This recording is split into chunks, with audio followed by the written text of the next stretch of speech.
बात करते हैं। मैं बताता हूँ जातवाद का दर्द। हाँ, हम लोग कर रहे हैं ना, हम लोग कर रहे हैं। आप भी नहीं कर रहे, जो आप बैनर पे लिख हाँ, रहे हैं, उसके मुद्दे पर देखिए हमारी मांगे क्या क्या है उस पर बता दें। जातीय आरक्षण खत्म, हाँ एकदम खत्म होना चाहिए आज। हाँ, बस एकदम उसी पर बता रहे हैं आपको, उसी पर बता रहे हैं। क्या टाइटल लगा, एक सेकंड हम बोलने दीजिए ना बीच में। क्या टाइटल लगाना जातवाद है? अगर टाइटल लगाना जातवाद है तो पासवान भी लगाते हैं, यादव भी लगाते हैं, वर्मा भी लगाते हैं, शर्मा भी लगाते हैं, तिवारी भी लगाते हैं, मिश्रा भी लगाते हैं, पाड़े भी लगाते हैं। ये जातवाद नहीं है। आज एक तरफ हमारा अगर निमंत्रण होता है, भोजन करने के लिए जाते हैं बफर सिस्टम में, भोजन किसने बनाया क्या पूछते हैं, हमारे बगल में किसने रोटी उठाई क्या पूछते हैं, हम साथ में भोजन करते हैं, किसी की जात नहीं पूछते। हम एक कॉलेज में जब, एक मिनट ध्यान से, जब हम कॉलेज में एडमिशन लेते हैं और किसी भी बच्चे से मित्रता करते हैं तो उसकी जात नहीं पूछते। एक चाय की दुकान पर जाते हैं, चाय वाले से चाय लेते हैं, उसकी जात नहीं पूछते। समोसे से समोसा लेते हैं, जात नहीं पूछते। सब्जी वाले से सब्जी लेते हैं, जात नहीं पूछते। लेकिन जब हम सरकारी काउंटर पर फार्म भरने जाते हैं तो हमारी जात पूछी जाती है। हम पाड़े हैं तो 500 देंगे और हम पासवान है तो 50 रुपया देंगे, फिर चाहे पापा देंगे, फिर चाहे पासवान रामविलास पासवान का लड़का हो और फिर पांडे चाहे मनरेगा में काम करने वाले का लड़का हो। जातवाद कौन कर रहा है? एक पूछना है तो पूछिए, आप पूछिए प्रश्न। क्या बेनिफिट होगा अगर ये खत्म हो जाएगा? देखिए बाबा साहब अंबेडकर ने कहा 10 साल के लिए रिजर्वेशन होना चाहिए। इस देश के चंद गद्दार नेता आज क्या कह रहे हैं कि आज 70 साल बाद बाबा साहब भी आ जाएंगे लेकिन आरक्षण नहीं खत्म होने देंगे। तो क्या वो बाबा साहब के सिद्धांत पर चल रहे हैं? कभी पाड़े, तिवारी, मिश्रा, ठाकुर साहब, अग्रवाल, बनिया को नहीं देखा होगा कि वह दलित समाज को जात के आधार पर गाली दे। आप मुझे बताइए, भारत समानता का अधिकार देता है सबको, फिर भी वो जात के आधार पर पंडित जी बभनवा ठकुरवा कह करके 500 गाली दे, उनके खिलाफ कोई कानून नहीं है। उनकी बकरी हमारे खेत में चली जाए, हमको डांट दे, जात सूचक शब्द के तहत जेल में हमको डलवा देंगे। ये हमारे साथ अन्याय है या न्याय है? अन्याय हमारे साथ कौन कर रहा है? आज कानून बनाए जाते हैं कि किसी दलित लड़की का आप गलत दृष्टि से पीछा करते हैं, किसी दलित लड़की का आप गलत दृष्टि से पीछा करते हैं तो आपके ऊपर कम से कम 1 लाख रुपए जुर्माना लगेगा, आपके ऊपर हर्जन एक्ट भी लगेगा। लड़की सामने जा रही है, हमें क्या पता कि वो दलित है कि सवर्ण है। दूसरी बात, अगर कोई सवर्ण लड़की का गलत दृष्टि से पीछा करता तो उसके खिलाफ ऐसा कानून क्यों नहीं होना चाहिए? ये भेदभाव हो रहा है कि नहीं हो रहा है? आज मैं स्वयं 8वीं क्लास में पढ़ता था, मैं 1.5 साल का था, तभी हमारे पिताजी खत्म हो गए थे। 300 रुपया फीस जमा करना था, गुरुजी ने कहा बेटा नहीं जमा करोगे नाम काट देंगे। हमें फीस जमा करना था। हमारी माताजी कर्जा रुपया लेकर के आई, जबकि हमारे मित्र राजेश आर्य थे जो कि 80 से आते थे, उनके पिताजी 500 रुपया दिए, उनका 200 पड़ा, हमारा 300 पड़ा। गुरुजी से मैंने कहा कि गुरुजी कर्जा मैं लेकर के आया हूँ, ब्याज पर मुझे रुपया देना पड़ेगा, 300 मुझसे क्यों लिया गया? उन्होंने बताया कि आप जनरल वर्ग से हो। मुझे पता नहीं था कि जनरल वर्ग क्या होता है। अब सोचिए आप, जातवाद की बीज कहां से पैदा हुई? हम उस आर्य के साथ बैठते थे, भोजन करते थे, खाना खाते थे, साथ में पढ़ने जाते थे।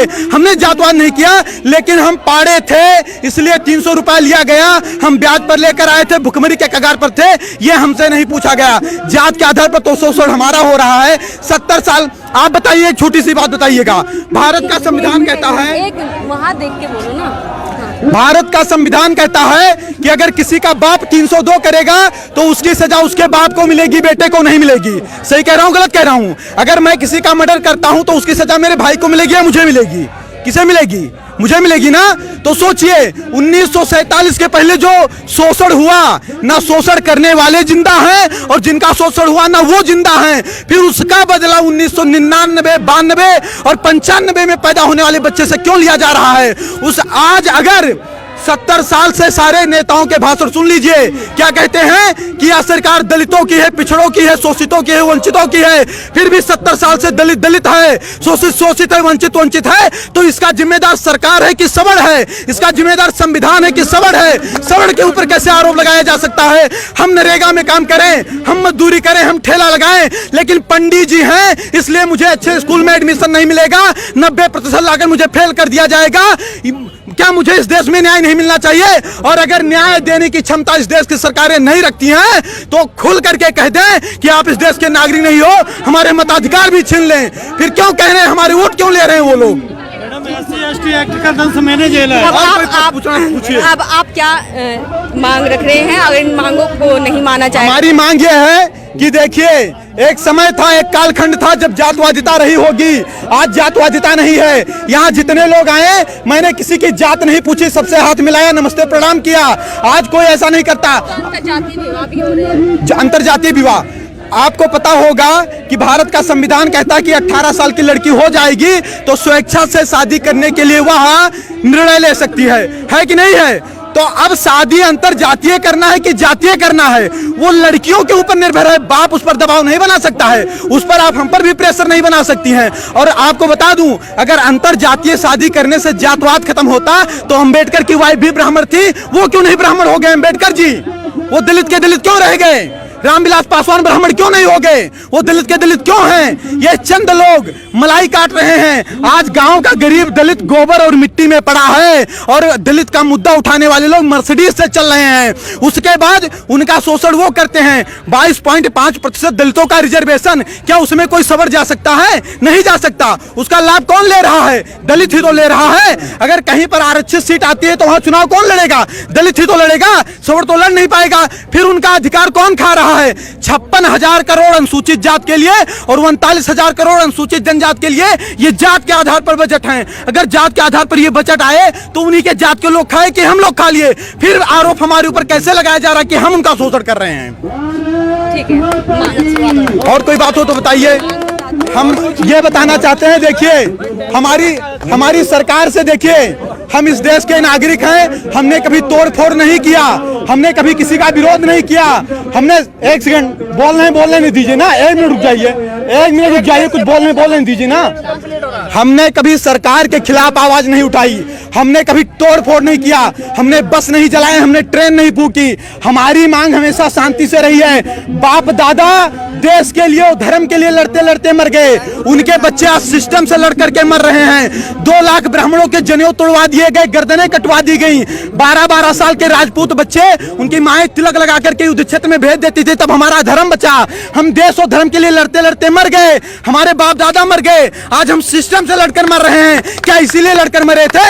हमारी मांग है कि राष्ट्रीय स्वर्ण आयोग का गठन हो, सभी में गरीबी होती है, जात के आधार पर आरक्षण न होकर आर्थिक आधार पर दीजिए, और SC/ST एक्ट में जांच की व्यवस्था हो। क्योंकि अगर हमें अधिकार नहीं है जात सूचक शब्द के तहत किसी दलित को गाली देने की, तो किसी दलित को भी अधिकार नहीं होना चाहिए कि जात सूचक शब्द के तहत हमें गाली दें। बार बार कहते हैं 5000 वर्ष से शोषण किए हो, तुम यूरेशिया से आए हो, यूरेशिया चले जाओ। क्या इनके बाप का देश है? अगर इनके बाप का देश है तो मंगल पांडे जब गोली चला रहे थे तब कहां चले गए थे लोग? कहां चले गए थे लोग? सपोर्ट कर दिया, आना नहीं पड़ता यहाँ। और कोई बात होगी तो बताइएगा, हम अपने मुद्दे पर तटस्थ हैं, और अगर कहीं किसी को समस्या होगी तुरंत बताइए। तो आपने देखा यहाँ पर जो है आरक्षण जो है जातिगत आरक्षण नहीं होना चाहिए, यहाँ पे मांग की जा रही है। नई दिल्ली के जंतर मंतर पर तमाम लोग आकर के यही कह रहे हैं कि जातिगत आरक्षण नहीं होना चाहिए, और SC/ST एक्ट जो लगाया गया है, जो बनाया गया है, इसमें सुधार होना चाहिए। क्यों है कि इन सब चीज़ों को जो है सरकार इस पे सुनवाई करे, इस पे संज्ञान ले, जो ये मांग रहे हैं। और जेठेरी जी जो है रामलीला मैदान में, उनका आमरण अनशन चलता रहेगा। जो इनकी मांगे हैं वह पूरी होनी चाहिए। इन्हीं मांगों के